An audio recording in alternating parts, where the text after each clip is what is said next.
for the playoffs, yeah. Okay, well, good to see you back in the black. Okay, thanks very much, sir. Second down and 7. Adam Sheriff Scott has more than enough yardage. Peter Partridge and Jared Stanley set up the block. Body has time. Looks the other way and is going to be picked off. Body intercepted by Jeff Rendell, it appeared, who just waited for it. I know duck season is here, but he had time to feast on that canard. Nathan Body had a lot of time. The offensive line gave him plenty of time to find a receiver, but this time the Waterloo Warriors played a zone. Here you go. You'll see he takes a drop back. They're playing a zone now this time. Probably throws him off a bit. He has a receiver coming underneath, but then he elects to go to his back late and doesn't see the defender come up. Right here makes the interception. And this is what killed them last week. Turnovers against Western, and right here, a big turnover right inside their zone. Jeff Rendell, like Jason Van Giel on the defense, graduates of Catholic Central in London. The handoff is about 22 yards shy of the all-time single-season rushing record, held by Tim Tyndale, formerly of the West Jacks. Just let that clock tick down and not get Waterloo a chance in time offensively to get things going here. But a high snap and a turnover here into the end zone and a fumble, and it's going to be a touchdown for the Waterloo Warriors. Yes, sir, touchdown.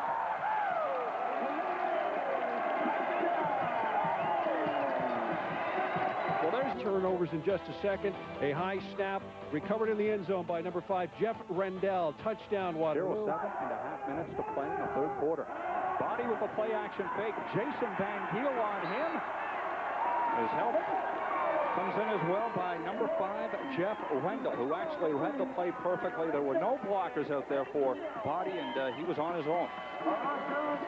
Well, obviously, this was a little bit of a mishap. I think Nathan Body was expecting to see someone, but obviously that wasn't picked up, and he's running on his own. And I don't think Dan McNally wants to see Nathan Body try and outrun Jason Van Giel. And right there, he's going to go back in the huddle and say, hey, gentlemen, you got to help me out here. Pick them up, please. Waterloo defensively, 2 sacks today. Net loss of 18 yards for this Guelph offense, and Guelph defensively have sacked Ryan Wilkinson 4 times today. Body about to get hit, gets rid of the football, and it's overthrown. Otherwise, it would have been picked off, and Rendell again in on a defensive back blitz. And came in on Body by way of the blind side, and Nathan limps off the field and back to the Guelph sideline. Last week, Guelph had a little bit of success throwing the ball. Scott Gordon had a nice game against Western, but right now, what they're doing, the corners are coming up, and they're jamming the receivers, and then they're rolling some rushing record. It was the defense and special teams that really came to play. We're saluting Jeff Rendell, defensive back for the Warriors. He's our Chevrolet player of the game. A fumble recovery for a touchdown right before the end of the first half, probably the turning point in this game. And also, Jeff produced an interception. I think we're going to have a look at that right here. Jeff, congratulations. Thank you very much. Big effort by the defense. Last week you had 10 turnovers, including 2 on downs in your win last week, and 7 more today. So this defense and special teams really doing the job. Yeah, we've been working hard. Practice has been intense all week, and we've got a great defense coming at you every week. So we just got to keep it up now. Well, you know, at halftime we featured a alumnus of Catholic Central in London, Jason Van Giel, and here we are with you, Jeff. So London, certainly, we know that from history and tradition, turns out the football players. Definitely. It's nice to come here and play with Van Giel, and also Chris Bertoya from London, and Jamie Whitty, a bunch of CCH guys. We brought a few guys here over the couple of years. It's nice. Well, 2 weeks ago, Guelph was the #1 team in the country, #1 in the conference. They have fallen to 4th. You are entrenched in 2nd. You will be playing York next week. It's a rematch. This team beat you earlier this season. Yeah, the rematch is always nice. You always want to go back and get the opportunity to beat a team that beat you in the season. So we'll be ready for it, and we'll be intense like usual. All right. Congratulations, Jeff. Thank you very much. Jeff Rendell, Waterloo Warriors defensive back, our Chevrolet player of the game, a $500 donation in his name. We'll go to the University of Waterloo. Guelph in the OUA football regular season finale on Saturday. And as CKCO's John Bell reports, one Warriors defender saved his best game for last. 4 straight wins is exactly how the Waterloo Warriors closed out the regular season. The Warriors finished the year with a 6-2 record, and they seem to be peaking at the right time. We had a little low during the season when we lost those 2 games to Toronto and York, but I feel that that we've really come together as a unit, as a whole team, and we're ready to play a full game defensively, offensively, and on special teams. Defensively is where the Warriors are getting it done. Last Saturday, they blanked the Griffins 24-zip. Rendell had his biggest game of the season with 1 interception and the game's only TD. Just kind of fell into place. The touchdown, the snap over the punter's head. Torrey Locker laid a big hit on him. The ball was loose. I mean, there was, I think, about 5 or 6 of us just kind of pounced on it in the end zone, and it was just whoever could get their hands on it and rip it out, and I was lucky enough to come up with it. Rendell plays on the special teams and gets in as a defensive back when the Warriors use a 6D back lineup. The third-year player says it's been a great year. I've been happy with the year, and I mean, the most important thing is that we're winning and that we're back on track and that we're intense and ready to really show a lot and show what we're capable of in the playoffs. One thing for sure, Rendell and his teammates will have to be ready when they face one of the premier wideouts in university ball, York's Andre Batson. In Waterloo, John Bell, CKCO Sports. Defense. Quick up the middle, it looks like Ahmad, and he's got a nice gain. They're still competing in this game. There's no quit in this club. And slowly but surely, they are sort of turning the tide a little bit in that they're still pressure now. And he just about threw it away Almost again. Picked off by Rendell. But I can't understand is there's nobody in his face. I can't see how he's not seeing these Waterloo defensive backs out there waiting for him. How is he missing them? Well, you did have Richard Rhea jumping up in the... Looking left, looking for McClure. Picked off by Tibbetts. Tibbetts is to the 20. Brought down at the 16. The 5th interception. I believe that ball was tipped before it got to Tibbetts. I believe that ball was tipped. Maybe tipped by Jeff Rendell. I believe so. Let's take a peek here. Yes. Ball was tipped by Rendell. And Tibbetts pulls it in. Okay, so really it goes down as Tibbetts' interception, but Rendell is the man that made it happen.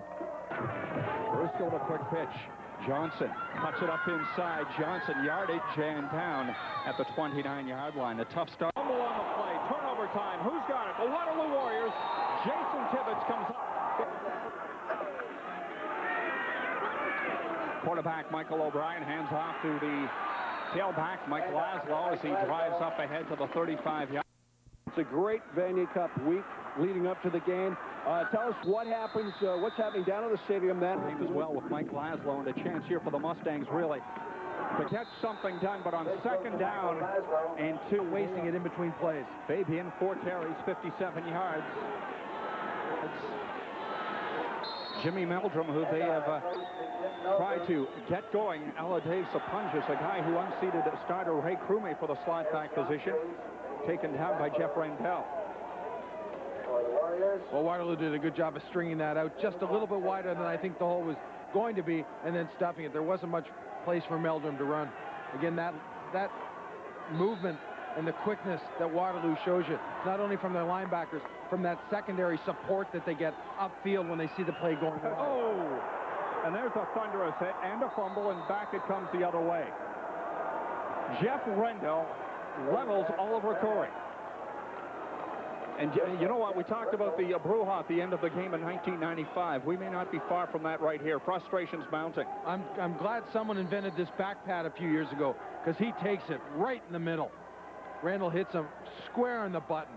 That's a heck of a shot. Gets up. There's another. Jason Van Giel this time. On second down after a loss of a couple, Phil Cote up to throw, can't find anyone open. Cote will run, but he's collared up around the 40-yard line as the stop is made by Jeff Rendell. Cote comes up well short of an Ottawa first down, and the GGs will once again be forced to punt.